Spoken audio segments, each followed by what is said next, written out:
My name is Brenda, I'm 35 years old, and I thought I knew my husband. I'm sitting here at Cleveland National Bank, staring at a computer screen that shows our daughter's college fund balance, $0. 12 years of saving, 12 years of sacrificing little luxuries so Emma could have her dream education, all gone. My husband Jake vanished with his lover 3 days ago, taking everything we built for our daughter's future. But here's the thing that gives me chills. When I came home that devastating night, crying and broken, my 12-year-old daughter just smiled and said something that changed everything. Before I tell you how my 12-year-old daughter became the hero of this story, let me know in the comments where you're watching from, and please hit that like button and subscribe for more real-life stories that will blow your mind. Trust me, you won't believe what Emma did next. Let me take you back to the beginning when everything seemed perfect. Jake and I met in college at Ohio State, both 21 and full of dreams. We married right after graduation, and for 15 years we built what I thought was an unshakable life together. Our little ranch house on Maple Street in Cleveland became our sanctuary. Jake worked as a senior claims adjuster at Progressive Insurance, bringing home a steady $68,000 a year. I taught third grade at Riverside Elementary, earning $42,000 annually. We weren't rich, but we were comfortable, and more importantly, we were happy. Emma came into our lives when we were 23, a beautiful baby girl with Jake's green eyes and my stubborn chin. From the moment she took her first breath, we knew she was destined for greatness. She walked at 10 months, spoke in full sentences by age 2, and was reading chapter books before kindergarten. Jake and I would spend hours talking about her future, imagining her at Harvard Medical School or perhaps studying engineering at MIT. That's when we made the decision that would define our financial life for the next 12 years. We opened Emma's college fund when she was just 10 months old. Every month, without fail, we deposited $500 into that savings account. Christmas bonuses went straight in. Tax refunds, birthday money from grandparents, even the cash we found cleaning out old coat pockets, everything went toward Emma's education. Our life had a beautiful rhythm. Saturday mornings meant pancakes and cartoons with Emma. Jake would flip blueberry pancakes while I braided our daughter's hair, and we'd plan our weekend adventures. Summer meant camping trips to Hocking Hills State Park, where Jake taught Emma to fish while I read novels by the campfire. He was the kind of father who never missed a school play, who taught Emma to throw a softball in our backyard every evening after dinner. Jake seemed like the perfect husband and father. He brought me coffee in bed every Sunday morning, remembered every anniversary, and still opened car doors for me after 15 years of marriage. When Emma had nightmares, he'd sit by her bed reading Harry Potter until she fell back asleep. He coached her soccer team, attended every parent-teacher conference, and proudly displayed her artwork on his office cubicle walls. We had plans, beautiful plans. By the time Emma graduated high school, we calculated we'd have nearly $150,000 saved, enough for any university she chose, even with room and board at the most expensive schools. We'd sacrificed vacations to Disney World, drove our cars until they practically fell apart, and bought clothes at outlet stores so Emma could have opportunities we never had. There were no warning signs, no red flags that I could see. Jake came home every night at 6:15, helped with homework, and we'd watch Netflix together after Emma went to bed. We made love twice a week, talked about refinancing the house, and planned Emma's 13th birthday party. Life felt secure, predictable, and blessed. But last March, something shifted. It started small, almost imperceptible changes that I initially dismissed as work stress. Jake began staying late at the office 3 nights a week, claiming his supervisor was pushing everyone harder due to increased claim volumes. When he came home, he seemed distracted, checking his phone constantly during dinner conversations. The first real sign something was wrong came when I found a receipt for men's cologne in his pants pocket while doing laundry. Jake had used the same Old Spice aftershave for our entire marriage, but this receipt was for a $90 bottle of something called Acqua di Gio. When I asked about it, he said his coworker recommended it, that he wanted to smell nicer for me. I felt foolish for being suspicious. Then came the new clothes. Jake, who had worn the same style of khakis and polo shirts for years, suddenly appeared with designer jeans and fitted button-down shirts. His hair, previously cut at great clips for $12, was now styled at an upscale salon downtown. When I complimented his new look, he brushed off my comments, saying he deserved to treat himself after working so hard. The phone calls started in April. Jake would step outside to take calls, claiming they were work-related. But I noticed these calls often came at 8 or 9 in the evening, well past business hours. When his phone buzzed during Emma's soccer games, he'd walk to his car to answer, Leaving me alone on the bleachers wondering what could be so urgent, Emma began asking why Daddy was always working late. She missed their evening softball practice sessions, and wondered why he seemed so tired and distant during weekend family time. I found myself making excuses for Jake's behavior, telling our daughter that Daddy was working extra hard to secure our family's future. One evening in May, while Jake was in the shower, his phone lit up with a text message. The preview showed just enough to make my heart skip. "Can't wait to see you tomorrow night. Wear that blue shirt I love." The message was from someone named Monica, and it definitely wasn't about work. When I confronted Jake, he claimed Monica was a new colleague in his department, that they sometimes coordinated on complex cases. I wanted to believe him. Marriage requires trust, and I'd trusted Jake completely for 15 years. But doubt had planted itself in my mind, growing stronger each day. I started paying attention to details I'd previously ignored. The way he showered immediately when he came home. How he'd developed new opinions about restaurants and movies. The fact that he'd suddenly become interested in yoga and organic food, things he'd never cared about before. By June, Jake was a stranger living in our house. He'd lost weight, traded his reading glasses for contact lenses, and began listening to music he'd never liked before. When I suggested we plan a family vacation, he said he couldn't take time off work. When I proposed a date night, he claimed he was too exhausted. But somehow, he had energy for his mysterious evening phone calls and weekend errands that took hours longer than they should have. The confrontation came on a sweltering August evening. Jake had called to say he was working late again, the 4th time that week. Something inside me snapped. Instead of settling in for another lonely evening with Emma, I decided to drive to his office building.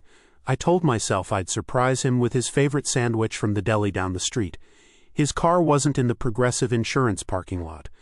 My hands shook as I drove through downtown Cleveland, not sure what I was looking for but knowing I had to find the truth. That's when I spotted his silver Honda Accord outside Romano's, an expensive Italian restaurant we'd never been to because we always said it was too pricey for our budget. Through the restaurant's large windows, I saw them. Jake sat across from a stunning redhead who looked barely older than our babysitter. She was laughing at something he'd said, reaching across the table to touch his hand. Jake, my Jake, was leaning forward with an expression of pure adoration I hadn't seen him direct toward me in months. I sat in my car for 20 minutes watching them share dessert and wine that probably cost more than our typical grocery budget. When they stood to leave, Jake pulled her close and kissed her with a passion that made my stomach turn. This wasn't a work dinner. This wasn't a friendly colleague. This was a man in love with someone who wasn't his wife. I drove home in a daze, my mind reeling with questions and disbelief. How long had this been happening? Who was this woman? What did this mean for our marriage, for Emma, for everything we'd built together? I sat in our driveway for 10 minutes, trying to compose myself before facing our daughter. Emma was in her room doing homework when I walked in. She looked up with those bright green eyes and asked, "Where's Daddy? He promised to help me with my math." I made some excuse about him working late, kissed her goodnight and retreated to our bedroom to wait. Jake came home at 11:30, claiming he'd been finishing up a complicated case with his team. The lies rolled off his tongue so easily, so convincingly, that I almost doubted what I'd seen with my own eyes. But when he hugged me, I smelled her perfume on his shirt collar. I couldn't sleep that night. I lay beside my husband of 15 years, listening to him breathe peacefully while my world crumbled around me. The man who'd promised to love and cherish me until death do us part was living a double life, and I had no idea how deep this betrayal went. The next morning, after Emma left for school and Jake headed to work, I called in sick and spent the day researching private investigators online. But then I stopped myself. Did I really want to know more? Could our marriage survive the truth? Was there any chance this was just a midlife crisis that would blow over? For 3 days I said nothing. I watched Jake carefully, looking for signs of remorse or guilt. Instead, I saw a man who seemed happier than he'd been in months.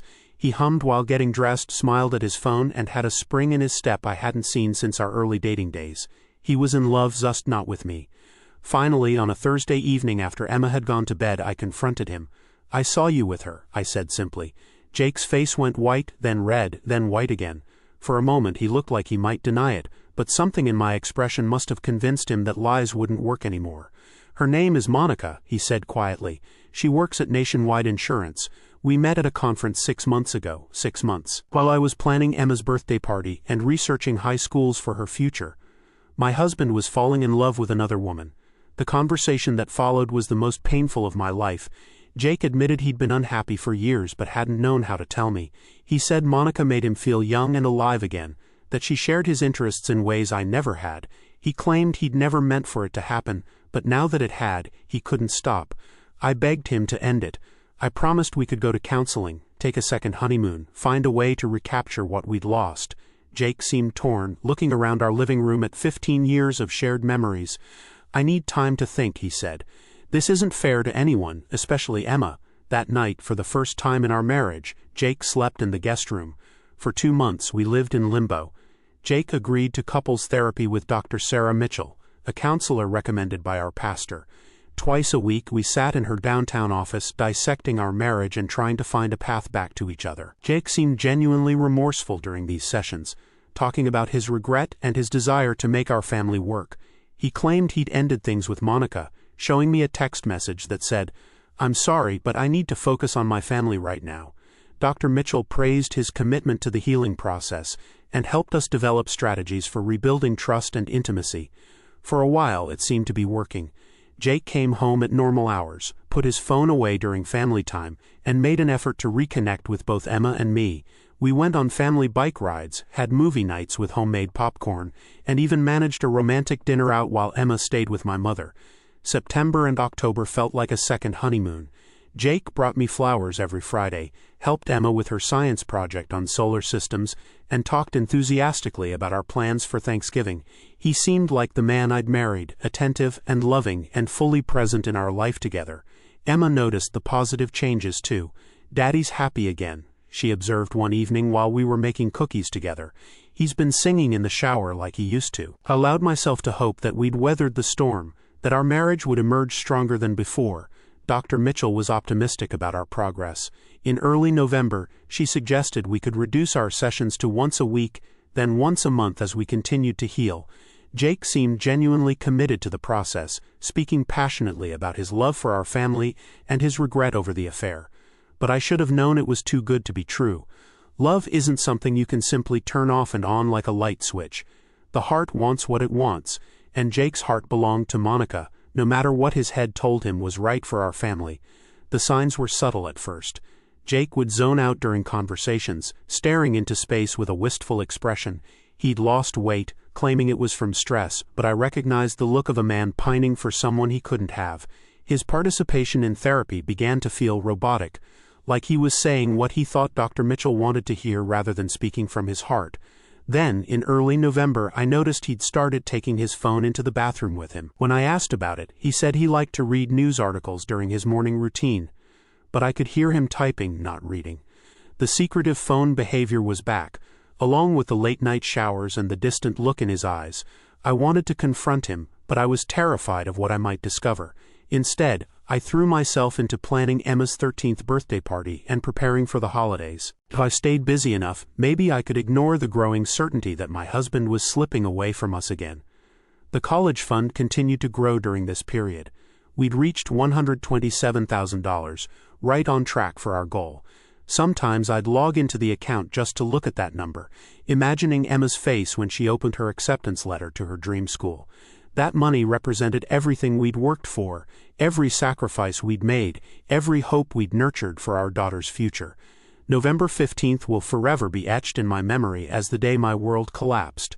I'd left that morning feeling optimistic about our family's future.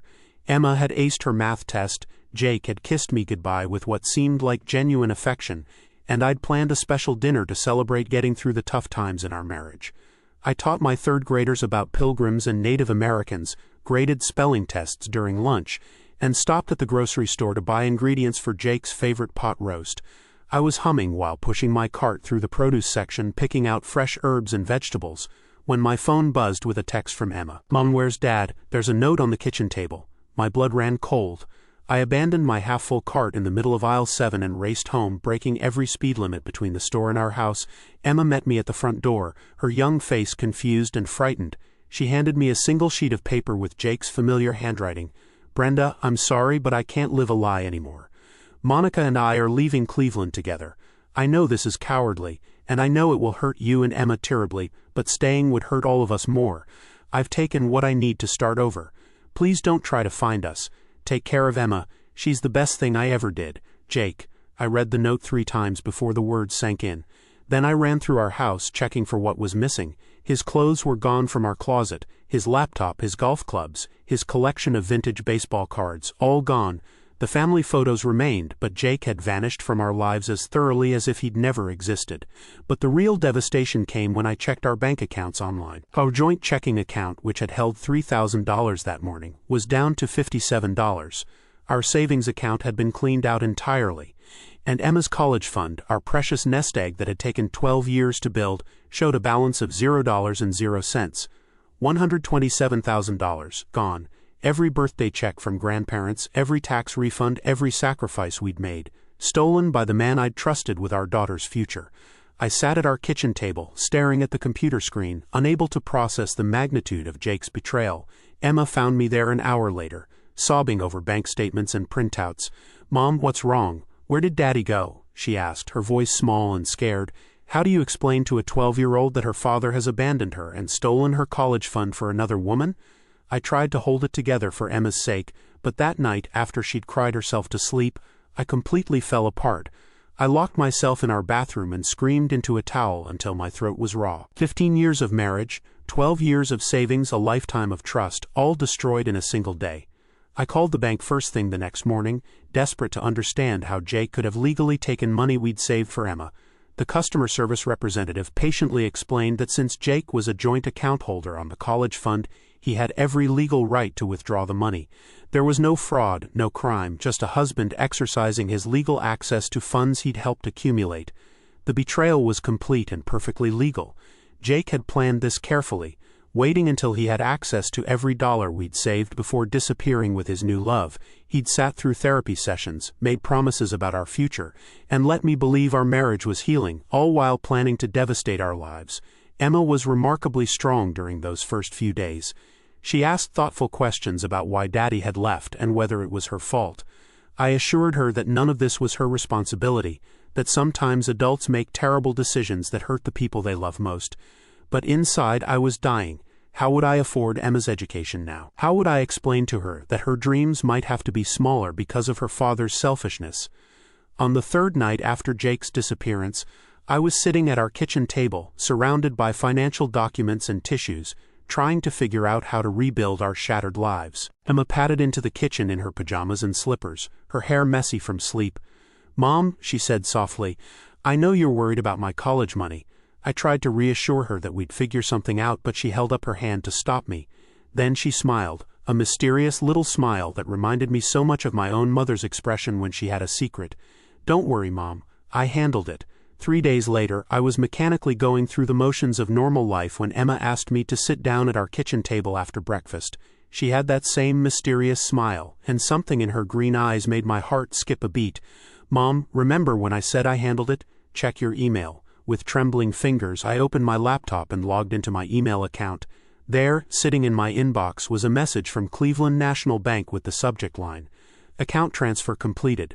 I clicked on it, not daring to hope, and nearly fell off my chair. "Dear Ms. Brenda Thompson, this email confirms that the transfer of $127,000 from account ending in 4782 to account ending in 9156 has been completed successfully.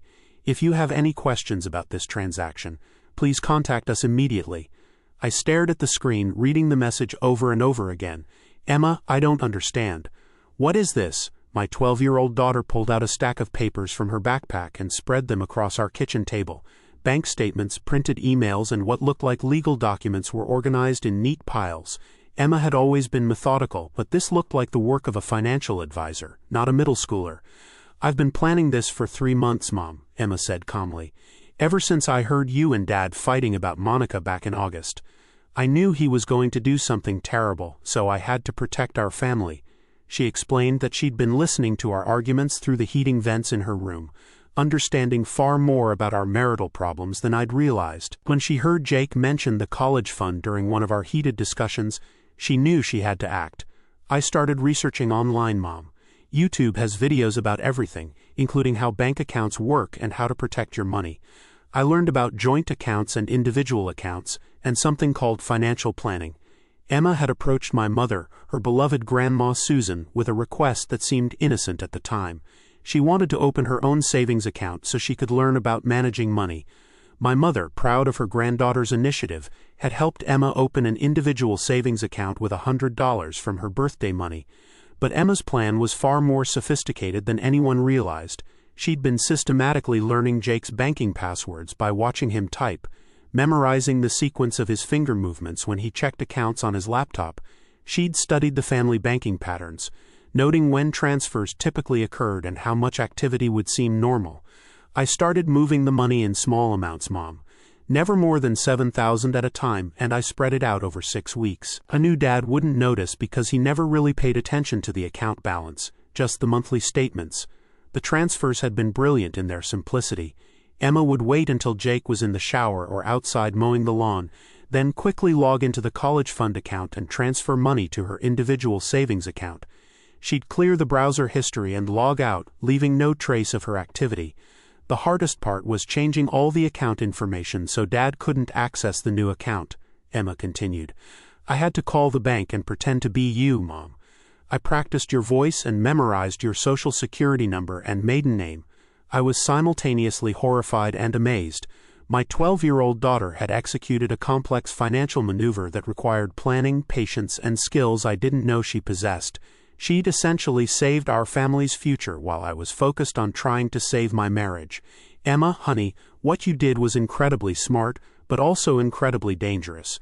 You could have gotten in serious trouble for impersonating me with the bank, she nodded solemnly. I know, Mom, but I also knew that if I didn't do something, Dad was going to take all our money and leave us with nothing.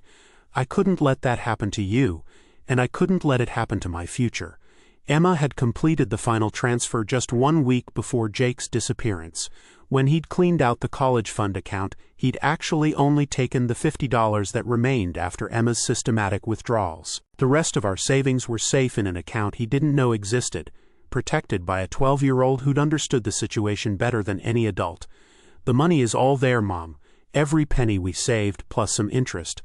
I even set up automatic transfers so we keep saving every month just like before. I pulled my daughter into the biggest hug of her life, crying tears of relief and pride and amazement. My little girl had saved us.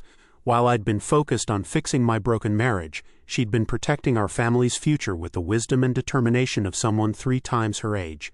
The aftermath of Emma's revelation was swift and dramatic. When Jake called 2 days later, furious and demanding to know what had happened to his money, I let Emma answer the phone. She calmly explained that she'd protected her college fund from being stolen, and that he was welcome to try explaining to a judge why he thought he had the right to take money saved for his daughter's education. Good luck with that, Dad, Emma said with ice-cold composure that made me proud and sad at the same time. I have documentation of every deposit made to that account, including the ones that came from Mom's teaching salary. You contributed about 60%, which means you stole 40% of Mom's money along with all of mine. Jake's threats were empty, and he knew it. No family court judge would look favorably on a man who'd abandoned his family and attempted to steal his daughter's college fund.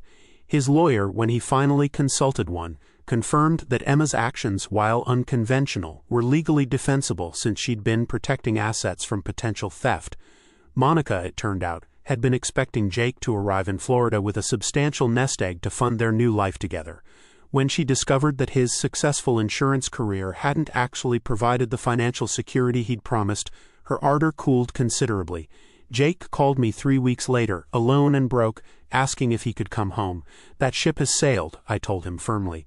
You made your choice, and now you get to live with the consequences. Emma's story began spreading through our community, first among the other parents at her school, then to local news outlets who'd gotten wind of the 12-year-old financial genius who'd outsmarted her cheating father.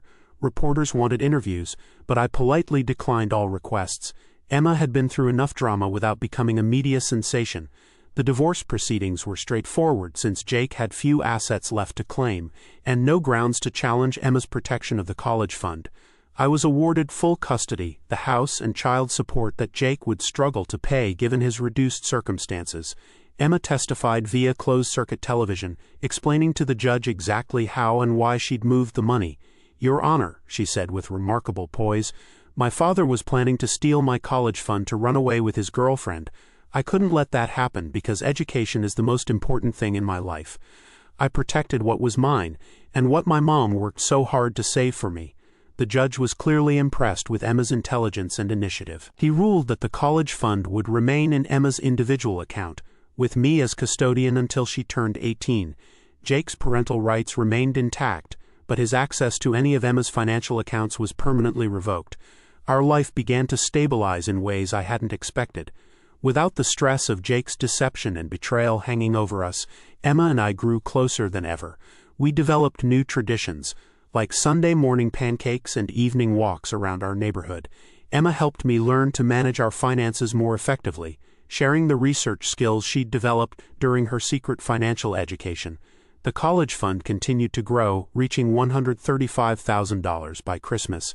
Emma had calculated that with continued monthly contributions and compound interest, she'd have over $200,000 by the time she graduated high school. Enough for any college I want, Mom, even medical school if I decide to become a doctor. Her confidence and resilience amazed me daily. Rather than being traumatized by her father's abandonment, Emma seemed to view it as proof of her own strength and capability. I learned that I can protect myself and the people I love, she told me one evening. That's a pretty important lesson to learn when you're 12. 6 months after Jake's departure, Emma and I had created a new normal that felt healthier and happier than our old life ever had. My principal, Dr. Martinez, promoted me to assistant principal after observing how I'd handled the crisis in my personal life with such grace and strength. The raise meant an extra $800 a month, which went straight into Emma's college fund and our emergency savings. Emma's academic performance, rather than suffering from the family upheaval, actually improved. She'd been accepted into the gifted and talented program at her middle school and was taking high school level courses in mathematics and science. Her guidance counselor, Mrs. Peterson, said she'd never seen a student with such mature financial literacy and life planning skills. Emma talks about college planning like most kids talk about what they want for lunch, Mrs. Peterson told me during our parent conference. She's researched scholarship opportunities, understands the difference between state and private universities, and has a clear vision for her future. It's remarkable for someone her age. The local community rallied around us in unexpected ways. Other divorced mothers reached out to offer support and friendship. Emma's soccer coach, Mr. Williams, waived the fees for her club team when he learned about our situation. Our neighbors began including us in their family barbecues and holiday celebrations, creating an extended support network that filled some of the gaps Jake's absence had left. Jake's attempts to maintain a relationship with Emma were sporadic and unsuccessful. He'd call every few weeks, usually when he was feeling sorry for himself, but Emma had little patience for his excuses and self-pity. During one particularly difficult conversation, she told him, "Dad, you chose Monica over me. That was your decision, and I'm not going to pretend it didn't hurt. But I'm doing fine without you, and I don't need you to feel guilty about it." Monica, predictably, had moved on to someone with better financial prospects within 2 months of Jake's arrival in Florida. He was living in a studio apartment, working 2 part-time jobs, and struggling to pay the child support that barely covered Emma's school supplies. His dreams of a glamorous new life had evaporated as quickly as they'd formed. Emma showed me his Facebook posts sometimes, not out of cruelty, but with the analytical detachment of someone studying a cautionary tale. "He looks sad, Mom," she observed. "I think he's starting to understand what he gave up, but it's too late now. Some mistakes you can't fix." Her wisdom continued to astound me. At 13, Emma had a clearer understanding of consequence and responsibility than many adults I knew. She'd learned that actions have permanent results, that trust, once broken, is nearly impossible to repair, and that sometimes the people who are supposed to protect you end up being the ones you need protection from. The college fund reached $142,000 by Emma's 13th birthday. We celebrated with a small party that included her closest friends and my parents, who'd become even more important in our lives since Jake's departure. Emma blew out her candles and made a wish she refused to share, but I suspected it had something to do with her future career in finance or law. "I want to help other kids whose parents make bad decisions," she told me later that evening. "Maybe I'll become a financial advisor who specializes in protecting children's assets, or a lawyer who handles family financial crimes. There have to be other kids out there whose parents steal from them." Emma had found her calling in our family's tragedy. She'd discovered that she had both the intellectual capability and the emotional strength to help others navigate financial crises. What Jake had intended as destruction, Emma had transformed into the foundation for her future career and purpose. Our house felt different now, lighter somehow without the tension of Jake's deception and unhappiness. Emma and I could be completely honest with each other, sharing our feelings and fears without worrying about protecting someone else's secrets. We'd learned that a family of two could be just as strong as a family of three, maybe stronger because of the trust and mutual respect we'd built through surviving our crisis together. As I sit here today, almost a year after Jake walked out of our lives, I'm struck by how much we've both grown and changed. Emma is now 14, having skipped 8th grade entirely and started high school as a freshman with a focus on business and economics. Her teachers are amazed by her practical understanding of financial concepts and her mature approach to long-term planning. The college fund has grown to $158,000, exceeding our original projections thanks to Emma's careful management and some wise investment choices she researched and recommended. She's already been contacted by college recruiters who've heard about her unique background and exceptional academic performance. Emma's story has inspired other young people in our community to take control of their financial futures. She volunteers at the local community center, teaching basic financial literacy to kids whose parents, like Jake, might not be the most reliable stewards of their children's futures. Watching her explain compound interest and saving strategies to 8-year-olds, I see the confident, capable woman she's becoming. Jake has made a few attempts to reconcile with Emma, usually around holidays or her birthday. She's polite but distant, treating him more like an acquaintance than a father. He made his choice, Mom, she tells me when I ask if she wants to give him another chance. I can forgive him for hurting me, but I don't have to trust him with my heart again. Her emotional maturity continues to amaze me. Emma has learned to set boundaries, protect herself, and make decisions based on evidence rather than hope. These are lessons that will serve her well throughout her life, even though I wish she hadn't had to learn them so young. My own healing has been slower but steady. I've started dating again, carefully and with Emma's input, because I've learned that major life decisions affect both of us now. Emma has become my trusted advisor in matters both financial and personal, offering insights that are often more perceptive than those of my adult friends. Mom, you deserve someone who puts you first, she told me when I was considering whether to go on a second date with Tom, a fellow teacher I'd met at a conference. But don't rush into anything. We're doing fine on our own, and we should only add someone to our family if they make our life better, not just different. Tom has become a good friend who respects the unique dynamic Emma and I share. He admires Emma's intelligence and strength without trying to replace the father figure she no longer wants or needs. Emma calls him Mom's friend, Tom, and seems to enjoy his company without feeling threatened by his presence in our lives. The house on Maple Street has been renovated and redecorated, transformed from a place where secrets were kept into a home where honesty and openness are valued above all else. Emma's academic awards and certificates cover the refrigerator where Jake's golf tournament photos used to hang. The family photos have been edited to remove Jake's image, not out of bitterness, but because Emma said she preferred to remember our family as it truly is now. Emma's college plans have evolved and expanded. She's considering double majoring in finance and law, with the goal of eventually starting a practice that specializes in protecting children's financial interests. Several universities have already expressed interest in her unique background and exceptional academic record. I want to make sure no other kid has to do what I did, Mom, she explained when I asked about her career goals. Parents shouldn't be able to steal from their children, and kids shouldn't have to become financial experts just to protect themselves. I want to change the laws and educate families so this kind of thing doesn't happen to other people. Emma has turned our family's worst experience into her life's mission. She's found purpose in pain, strength in betrayal, and wisdom in abandonment. Jake thought he was taking our money to start a new life, but instead, he gave Emma the experiences and motivation that will define her entire career. Sometimes I wonder what our lives would have looked like if Jake had never met Monica, if he'd kept his promises and stayed committed to our family. But then I look at the strong, capable, remarkably wise young woman Emma has become, and I realize that maybe everything happened exactly as it was supposed to. Emma learned lessons at 12 and 13 that many people never learn at all. She discovered that she could depend on herself, that she had the intelligence and courage to protect what mattered most, and that sometimes the adults in your life will disappoint you. But that doesn't mean you're helpless or hopeless. Trust is earned, not given, and family isn't always about blood connections or legal documents. It's about who stands by you when everything falls apart, who protects you when you're vulnerable, and who helps you build a future worth having. Emma and I have that kind of family now, stronger and more honest than what we had before. The college fund continues to grow, but more importantly, so does Emma's confidence in her ability to create the life she wants. She's learned that financial security isn't just about having money in the bank. It's about having the knowledge and skills to protect and grow what you've earned.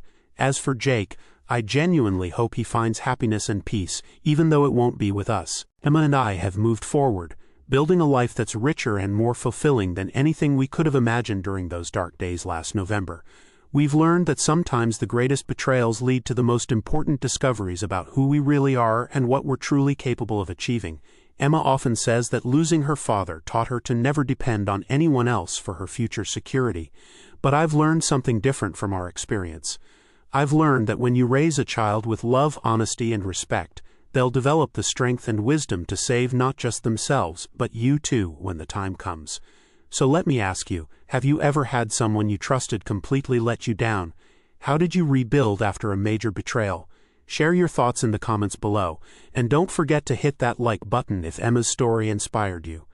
Subscribe for more real-life stories about overcoming life's biggest challenges, and share this video with anyone who might need to hear that they're stronger than they know. Remember, sometimes our greatest strengths are revealed in our darkest moments, and family is defined not by who stays, but by who fights for you when everything falls apart. Thank you for listening to our story, and I hope Emma's courage reminds you that you're never too young to protect what matters most, and never too old to start over with hope and determination.